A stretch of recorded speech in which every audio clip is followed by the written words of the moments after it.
देवरानी की love marriage. Neetu, जो राहुल से बेहद प्यार करती थी, वो कॉल पर राहुल से कहती है, राहुल कुछ करो ना। अगर तुमने मेरे घर में आकर बात नहीं करी तो मेरे फैमिली वाले मेरी शादी कहीं और करवा देंगे। और मैं तुम्हारे बिना नहीं रह सकती। तुम्हारे होते हुए मैं किसी और की दुल्हन नहीं बन सकती। लेकिन नीतू, तुम्हें भी समझना पड़ेगा। अब मैं तुम्हारे घर कैसे आ जाऊं? मैंने अब तक अपने घर में तुम्हारे बारे में बात तक नहीं करी है। अरे अगर अचानक तुम्हारे बारे में मैंने बात करी तो घर में सब उल्टा हो जाएगा। देखो, मैंने हमारे लिए बहुत कुछ सोच कर रखा है।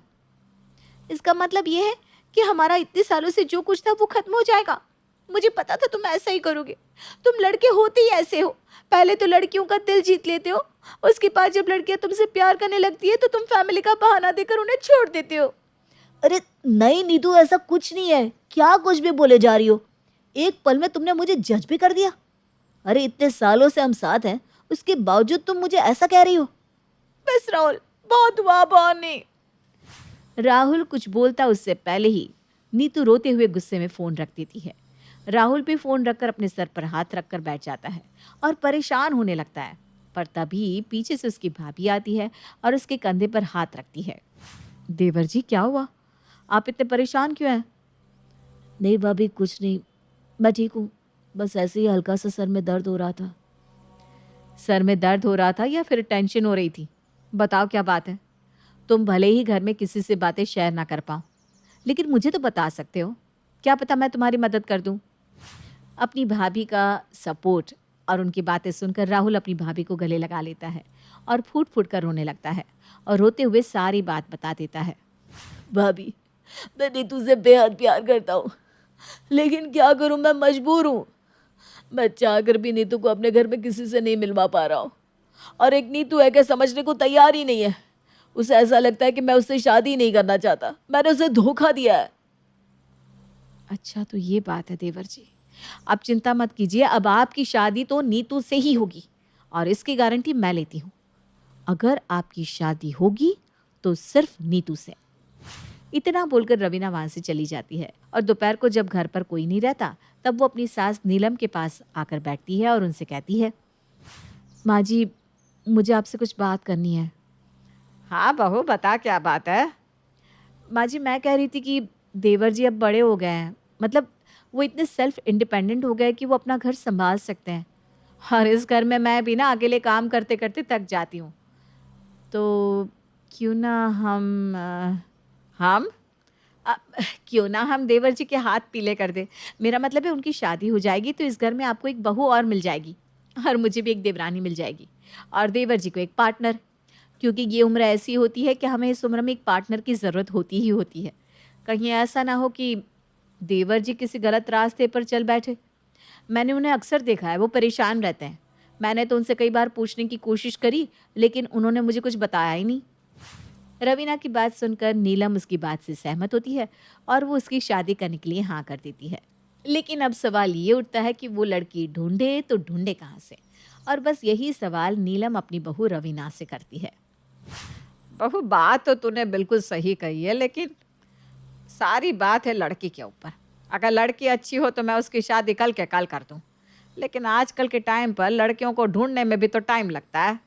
माँ जी, आप उसकी चिंता क्यों कर रही हो? अ, वो क्या है ना, देवर जी एक लड़की को पसंद करते हैं। वो आपसे ये बात बताने में डर रहे थे। उन्हें ऐसा लग रहा था कि कहीं आप उन्हें गलत ना समझ ले। अच्छा, मेरा बेटा इतना बड़ा हो गया है कि वो अब मुझसे बातें छुपाने लग गया। मुझे तो लगता था कि मेरा बेटा अब भी छोटा बच्चा है और वो सारी चीजें आकर मुझसे शेयर करता है। देखिए माँ जी, अब समय बदल चुका है। देवर जी बड़े हो गए हैं और उन्हें आपके गुस्से से डर लगता है। उन्हें डर लगता है कि कहीं आप इस रिश्ते के लिए मना ना कर दें। नहीं बहू, ऐसा नहीं है।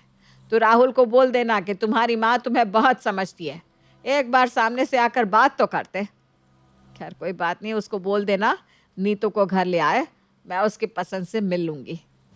नीलम की बात सुनकर रवीना राहुल को फ़ोन करती है और उसे सारी बात बताती है।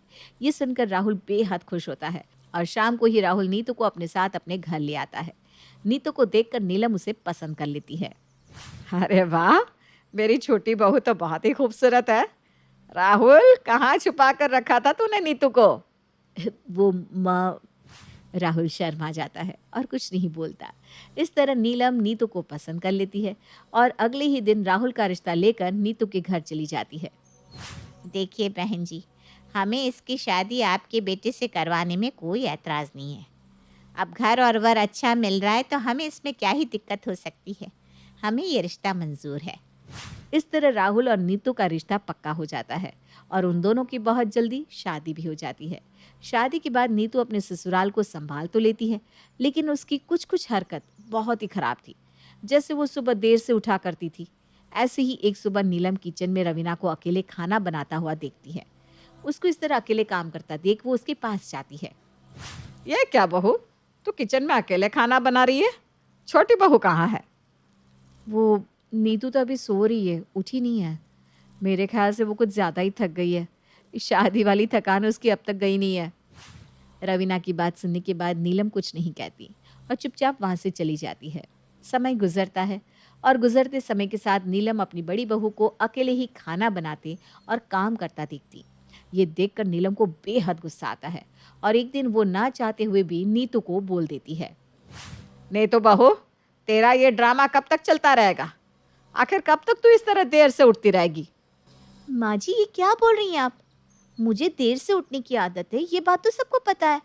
शादी से पहले ही मैंने राहुल को ये बात बता दी थी कि मैं तो देर से ही उठती हूँ। इससे माँ जी या घर में किसी और को प्रॉब्लम तो नहीं होगी ना? तो उसने तो मुझसे कहा कि नहीं, ऐसी कोई बात नहीं है, और ये भी कहा कि मैं अपनी मर्जी की मालकिन बनूंगी यहाँ पर। फिर आप मुझे क्यों रोक रही हैं? वो इसलिए क्योंकि इस घर में अभी तेरे पति की नहीं बल्कि तेरी सास की चलती है। तेरी सास अभी जिंदा है, इसलिए तुझे वही करना होगा जो मैं कह रही हूँ। माफ़ करना माँ जी, लेकिन मैंने राहुल को पहले ही बता दिया था। मुझसे आप सब कुछ करवा लेना, लेकिन मुझे जल्दी उठने को मत कहना। हाँ, तो सुबह का खाना कौन बनाएगा? अगर तुझे जल्दी ना उठाए तो मेरी बड़ी बहू अकेले कितना संभालेगी? इस घर में तेरे होते हुए भी उसको थोड़ी सी भी हेल्प नहीं मिल रही, तो तेरे होने ना होने का फायदा ही क्या? देखिए मम्मी जी, मैं इस घर में नौकरानी बनने नहीं आई हूँ, इसलिए मुझे किसी चीज़ के लिए रोक टोक ना ही करे तो ज़्यादा अच्छा है। नीतू बदतमीजी से बात करके अपने कमरे में चली जाती है। तो वहीं नीलम को ये सब देखकर बहुत बुरा लगता है। वो अपनी आंखों में आंसू लिए अपनी बड़ी बहू से कहती है। देख रही है बहू, नीतू कितनी बदतमीजी से बात कर रही है। माँ जी, शायद गलती मेरी ही थी जो मैंने नीतू के लिए आपसे बात की। ना तो मैं देवर जी का साथ देती और ना ही नीतू इस घर में आती। रवीना और नीलम उदास हो जाते हैं। ऐसे ही समय गुजरता है और गुजरते समय के साथ नीतू अपना आलस दिखाती ही जाती है। एक दिन राहुल नीतू से कहता है। नीतू, बहुत ज़ोर से भूख लग रही है, प्लीज़ कुछ बना कर ले आओ ना। माफ़ करना राहुल, लेकिन किचन में तो मैं जा नहीं सकती। क्यों? किचन में तुम क्यों नहीं जा सकती? वो इसलिए क्योंकि किचन का जिम्मा दीदी ने संभाल रखा है। अब जब दीदी किचन छोड़ेगी तभी तो मैं वहाँ जाकर कुछ करूँगी ना। अगर आपको कुछ खाना है तो दीदी को बोल दीजिए, मुझसे तो नहीं होगा। इतना बोलकर नीतू मेकअप करने लगती है। ये देखकर राहुल को थोड़ा अजीब लगता है, लेकिन वो उस समय किसी से कुछ नहीं कहता और चुपचाप चला जाता है अपनी भाभी के पास। भाभी, ये घर में चल क्या रहा है? मैंने नीतू को खाने के लिए बोला तो उसने कहा कि मैं आपको कहूँ, क्योंकि किचन का जिम्मा आपने संभाल रखा है। पता नहीं देवर जी, आखिर इस घर में चल क्या रहा है। आपकी लव मैरिज हुई है और वो लव मैरिज करवाने वाली मैं थी, लेकिन अब तो लगता है कि शायद मैंने गलती ही कर दी आपकी लव मैरिज करवाकर। लेकिन भाभी, हुआ क्या है? आप ऐसे क्यों बोल रही हैं? बुरा मत मानना राहुल, लेकिन नीतू इस घर के लिए ठीक नहीं है। वो इस घर को क्या किसी भी घर को जोड़कर नहीं रख सकती, क्योंकि उसको ना तो किसी से बात करने की तमीज़ है और ना ही वो किसी से सीधे मुंह बात करती है। भाभी, ये सब कुछ मेरे सर से ऊपर जा रहा है। आप बातें गोल गोल क्यों घुमा रही हैं? सीधे सीधे बताइए ना, बात क्या है? राहुल की बात सुनकर रवीना उसे सारी बात बताती है और वो उसकी ये हरकत भी बताती है कि किस तरह वो जवाब देती है। ये सुनने के बाद कहीं ना कहीं राहुल को भी ऐसा लगता है कि सच में उसने नीतू से शादी करके बहुत बड़ी गलती कर दी, लेकिन अब वो नीतू को सबक सिखाए तो कैसे? बस यही सवाल उसके जहन में था। राहुल अपनी भाभी को बिना कोई जवाब दिए वहां से चला जाता है। राहुल, क्या हुआ? तुम्हारा मुंह क्यों उतरा हुआ है? भाभी ने तुम्हें कुछ खाने को नहीं दिया क्या? ऐसी बात नहीं है नीतू, भाभी ने मुझे और इस घर को वो दिया है जो तुम कभी नहीं दे सकती। इतना बोलकर राहुल बाहर की तरफ चला जाता है, लेकिन राहुल की ये बात नीतू को बेचैन कर जाती है और वो पहुंच जाती है रवीना के पास। भाभी आपसे एक सवाल था, अगर आप इजाज़त दें तो सवाल आपसे पूछूं? हाँ नीतू, बताओ क्या हुआ? भाभी बुरा मत मानना, लेकिन इन कुछ मिनट में आपने मेरे पति को ऐसी कौन सी पट्टी पढ़ा दी जो वो आपकी तारीफ करते नहीं थक रहे। एक सासू माँ है जो सिर्फ और सिर्फ आपके ही गुणगान गाती हैं, लेकिन अब तो मेरा पति भी आपका ही नाम जप रहा है। आखिर आपने इस घर को दिया ही क्या है जो सब आपके पीछे इतना पागल है? नीतू बस करो, तुम्हें नहीं लगता कि तुम कुछ ज्यादा ही उल्टा बोल रही हो? भाभी मेरी तो जुबान ही ऐसी है, मैं तो ऐसा ही बोलूँगी, लेकिन आप अपने आप को संभाल कर क्यों नहीं रखती? नीतू ये बात बोल रही थी, तभी वहां नीलम आती है और गुस्से में नीतू को कहती है, बस छोटी बहू, बहुत हो गया, बहुत बोल लिया तूने और बहुत सुन लिया मेरी बहू ने। तू जानना चाहती है ना कि इसने इस घर को आखिर दिया क्या है? तो मेरी बात कान खोल के सुन। इसने इस घर के साथ साथ और लोगों को इज्जत दी है और उतनी ही इज्जत कमाई है, लेकिन अरे तू इज्जत तो दूर, किसी के सामने बैठने के भी लायक नहीं है। मम्मी जी बस कीजिए, बहुत बोल लिया आपने और बहुत सुन लिया मैंने। अरे लव मैरिज हुई है, इसका मतलब ये नहीं है कि आप मुझे कुछ भी उल्टा सीधा बोलती रहेंगी। जितना ये घर आपकी बड़ी बहू का है ना, उतना ही मेरा भी है। जितना हक दीदी का है उतना ही मेरा भी है, इसलिए मैं भी अपना मुंह उतना ही खोलूंगी जितना दीदी खोलती हैं।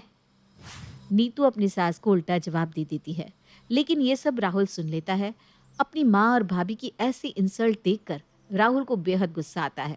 वो गुस्से में नीतू के ऊपर हाथ उठा देता है। वाह राहुल वाह, ये सही था। अपनी भाभी और माँ के लिए आज तुमने अपनी बीवी पर हाथ उठाया, कल को तुम मेरा गला काट दोगे।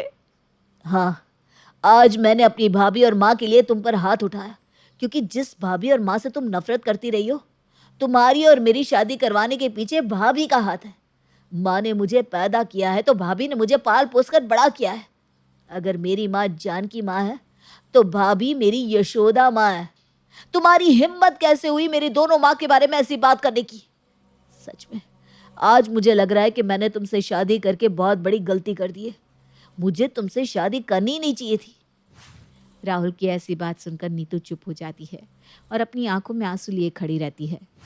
देवर जी बस कीजिए, ये हम औरतों का मामला है, ये हमारे घर का मामला है, आप इस तरह बीच में आकर कुछ भी मत बोलिए। नहीं भाभी, छोटी मोटी लड़ाई तो चलती रहती है, लेकिन जब पानी सर से ऊपर चला जाए तो खुद के बचाव के लिए हमें पानी के ऊपर जाना पड़ता है। अगर आज मैंने इसे जवाब नहीं दिया तो ये और इसकी बदतमीजी बढ़ती जाएगी। तुझे औरतों के बीच में बोलने का कोई हक नहीं है, इसलिए तू अपना मुंह बंद कर और जा यहाँ से। बहू अभी नादान है, इसको मैं समझाऊंगी। अपनी सास और भाभी को अपना पक्ष लेता देख नीतू उन दोनों के सामने हाथ जोड़ लेती है और माफ़ी मांगने लगती है। भाभी, माँ जी, मुझे माफ़ कर दीजिए, शायद मैं ही गलत हूँ। मैंने न जाने आप दोनों को क्या क्या बोला, लेकिन उसके बाद भी आप दोनों राहुल के सामने मेरा ही पक्ष ले रही हैं। भाभी, माँ, हो सके तो मुझे माफ़ कर दीजिए, लेकिन मैं आप लोगों से एक वादा करती हूँ कि मैं कभी भी बदतमीजी नहीं करूँगी। मैं हमेशा आप लोगों की बात मानूंगी और कभी किसी का अपमान नहीं करूँगी। राहुल, आप मुझे माफ़ कर दीजिए। मैं आपसे वादा करती हूँ मैं कभी भी ऐसी कोई हरकत नहीं करूँगी जिससे आपको या हमारी फैमिली को किसी भी तरह की इंसल्ट देखनी पड़े। नीतू की बात सुनकर अब सब लोग उसे माफ़ कर देते हैं, जिसके बाद नीतू फिर से कभी भी अपनी सास और जेठानी की डिसरिस्पेक्ट नहीं करती और इस तरह अब सभी लोग एक साथ खुशी से रहने लगते हैं।